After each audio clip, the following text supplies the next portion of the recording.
आज आझादी का अमृत महोत्सवानिमित्त सार्वजनिक आरोग्य विभागामार्फत आरोग्य मेळाव्याचे आयोजन करण्यात आलेलं आहे।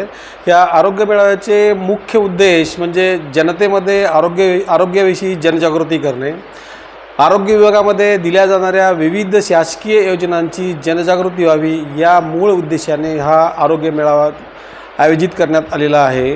आणि ह्या आरोग्य मेळाव्यामार्फत आम्ही प्रत्येक खेड्यावरचे जे काही आजारी रुग्ण आहेत त्यांचा आम्ही सर्वे करून त्यांना इथं बोलवलेलं आहे व या ठिकाणी वेगवेगळ्या विभागाचे डॉक्टर म्हणजे डेंटल, स्त्रीरोग तज्ज्ञ, अस्थिरोग तज्ज्ञ, भिषक, डोळ्यांचे डॉक्टर याचे विविध बालरोग तज्ज्ञ आहेत।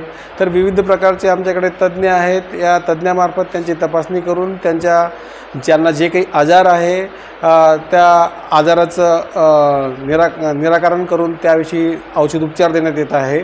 आणि जे काही शासनामार्फत सार्वजनिक आरोग्य विभागामार्फत जे काही विविध योजना राबवल्या जातात, जे नॅशनल प्रोग्राम्स राबवले जातात, त्या विविध योजनांची माहिती व नॅशनल प्रोग्रामची माहिती या आरोग्य मेळाव्यामार्फत जनतेला देण्यात येत आहे।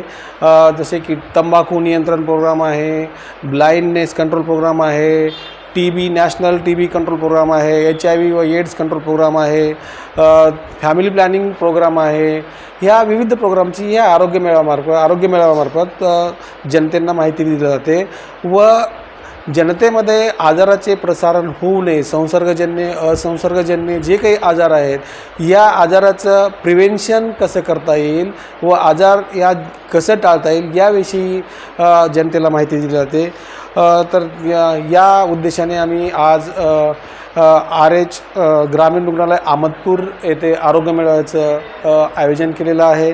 तर या मेळाव्याचं उद्घाटन आपल्या तालुक्याचे लाडके आमदार माननीय बाबासाहेब पाटील यांच्या हस्ते झालेलं आहे। बस या आरोग्य मेळाव्यात एवढी माहिती मी तुम्हाला सांगू इच्छितो।